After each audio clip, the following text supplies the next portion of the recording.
Hi Vogue, I'm Mariah Carey, and today we're going to be looking through some of the looks I've had throughout my life. I don't know that I'm going to love them, hate them, whatever, because I have not yet looked in this book. So, here we go. Okay, first look, let's see. This is me as like a 20-year-old girl accepting my first Grammy. I know that I was very wrong for the earring choice, but whatever, I'm not gonna like disrespect the moment because I'm winning my first Grammy. Yay! And I actually do like the hair. I like it. It's curly Raya.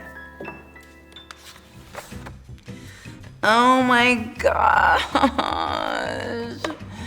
The reason I'm saying that is because it's me with my puppy from back then. Her name was Ginger. She was amazing. That's what I noticed most. Also, Chanel gave me all these amazing like two-piece runway numbers and I love them. And by the way, somebody stole that out of my closet, FYI. But I know that I had this outfit and a black and white Chanel suit that I lived for them. So I'm looking around like, where are my freaking Chanel suits? And how dare they have stolen them? Find them! Somebody find them, bring them back, because I will be pressing charges. Okay, next look. Okay, so it's festive, first of all. This is me when I put out my first Christmas album. Merry Christmas, very creative. You know, there's the whole MC, Mariah Carey, Merry Christmas. No, I don't love everything about the ensemble, but the moment, the feeling, the vibe was there. I'm very, very grateful for the success of All I Want for Christmas Is You. Hold on, darling, I'm sorry. Do you like this cup? I think it's amazing. It's my own cup, but I mean. So, next look. This is the fantasy video behind the scenes, because I don't even think I've seen this picture until just now.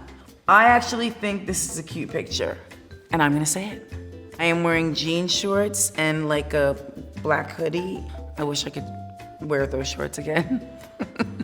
This was my directorial debut. I was discouraged from working with certain directors who may have gone for a quote-unquote sexier vibe. Let's just say I wasn't allowed. So I was like, well, fine, I'll just direct the freaking thing. It's a roller coaster ride. It's a lot of things like that. There's really no concept for the video. So this is Honey.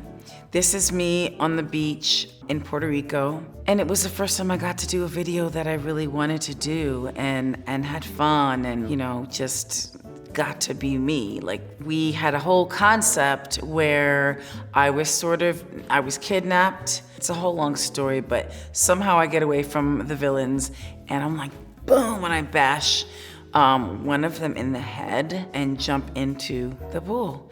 And then we had an ensemble change in the pool and had this bikini that was inspired by Ursula Andress and her Bond girl, Fabulosity. A lot of things happen. There's a jet ski moment. I live for the jet ski scene.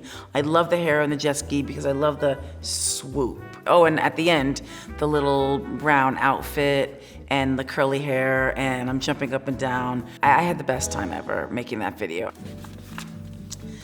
I actually really do like this look, I have to say. It was kind of the first time I was able to do whatever I wanted to do in terms of like whatever the ensemble was gonna be. It's a tad revealing, what have you. The bandeau top, the little straps, and the skirt. The slit is kind of major. The slit is there, it's present. We see the slit. Do you have any tips for anyone who might be wearing such a dramatic slit? I mean, I can't tell anybody how to wear their slit.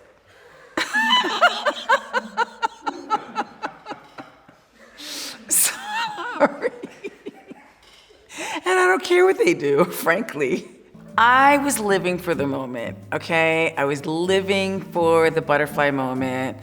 You can tell that I'm actually happy. It was a new moment, it was freedom, it was not being controlled by anybody.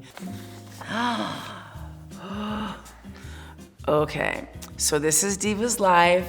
I was blessed to perform with the Queen of Soul, Miss Aretha Franklin. Christopher Buckle is here. He did the makeup for this. Roque Jimenez did the hair. And the thing is that at the last minute, I was walking out of the trailer and he just grabbed my head and like started completely flipping out, like what do you call it? Teasing it, because it was already huge. It was already big. Like, it was fine. I was mortified by the fact that it was so huge. It's a matte sequin, it's gold, it's clingy to the body, as my friend Connie would say. Kind of like being nude, but with just with sequins on. But the main thing is that Aretha Franklin was always a hero of mine, and she really only did one duet, and that was with me, so. Would you consider yourself a diva? Would I consider myself a diva? Absolutely not. Absolutely not. Why would you even ask me that question? No idea what you're talking about. I actually like this picture. I think it's a sweet expression that I'm making. It's Gucci. Yes, I live for this outfit. Yes, it is very revealing. No, I don't really care. When did I perform in this? I'm in a video in it. I did the My All Stay a While remix video. I don't know what this performance is. This was at like a Z100 moment. Oh, so I thought I could just wear it twice. How dare I? I wore it to Z100 as well? Oh my gosh, they must have been mortified for me. Next look. Yes. Okay, so this is Whitney Houston and myself at the VMAs. So Vera Wang made these dresses for us both to be matching. So we could be matching, but like have a little bit of a different thing, right? And we were opening the show with this bit, which was supposed to be like, well, here's my thing. And she's like, well, look at mine. You know what I mean? Like we're like having like a faux competition of the look. So my dress, naturally, didn't show up, right? I had a police escort for the dress. Let's put it that way. Do you still have this dress?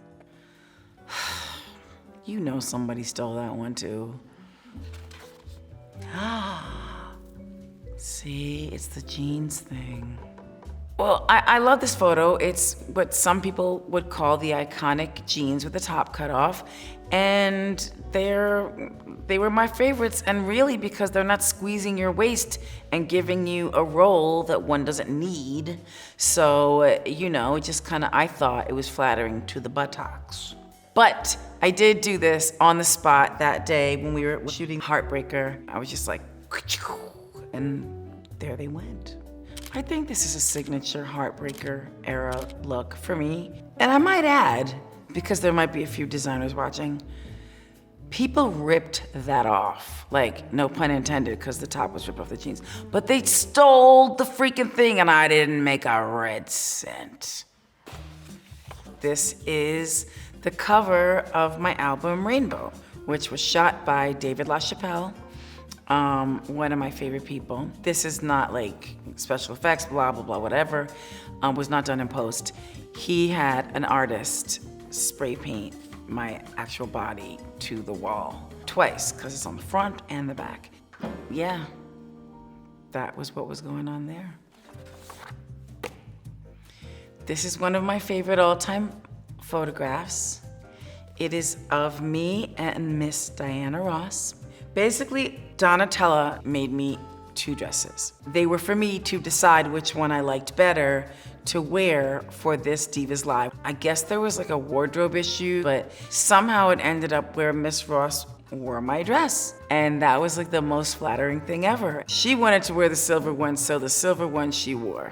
And you know, somehow someone stole this one too. I don't.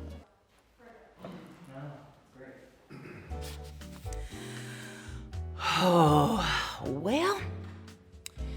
So I have a bittersweet relationship with this photo because it was like this period of my life almost killed me. I don't hate the cover. Despite the stigma, the Lamely got #justice for glitter 2 years ago, And that was amazing. That was amazing. Like, I don't care who you are, your fans can never be as good as mine. Sorry. So next look, next layer of my life. This is the emancipation of Mimi. The cool thing about following that glitter moment, even though we had Justice for Glitter, is that Mimi really, you know, I had to have this huge success in order to be like welcomed back into the world. This is a performance that was one of my favorites. And it was inspired by Sin City in terms of the black and white, and then the one thing popping being the red dress.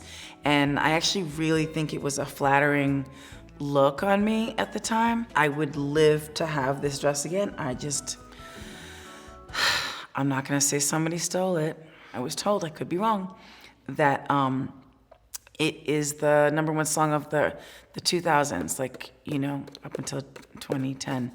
So this is me receiving my star on the Hollywood Walk of Fame, and it's an incredible moment because you could see my son Rocky here. This day was an amazing day, but you know, it was daylight. It wasn't my favorite lighting. I have to be honest. Everything should be an evening event. You think I want to get out of bed and be in the daytime so I can get sun damaged? Hell no. And even when I look at the dress, I'm like, oh, I could have done better, but whatever, you know. You get what you get when you get it.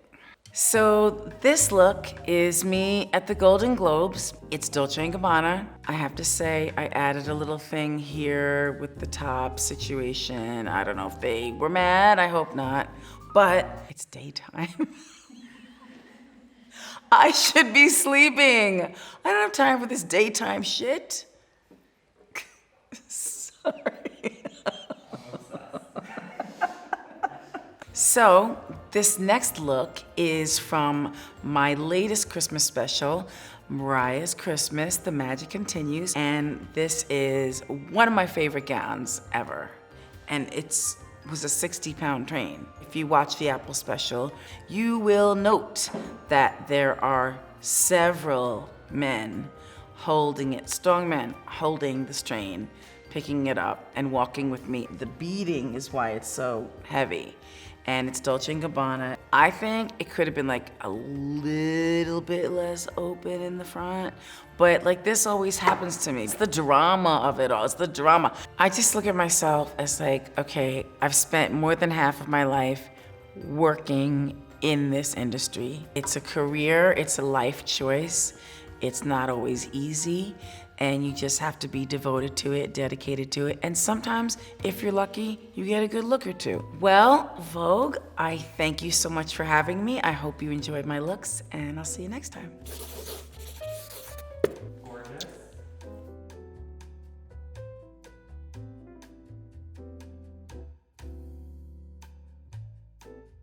Ginger, she did have an altercation with Jack, my first Jack Russell, and I don't want to say what happened, but he did something to her that was not nice. So she ended up kind of needing an eye patch type thing.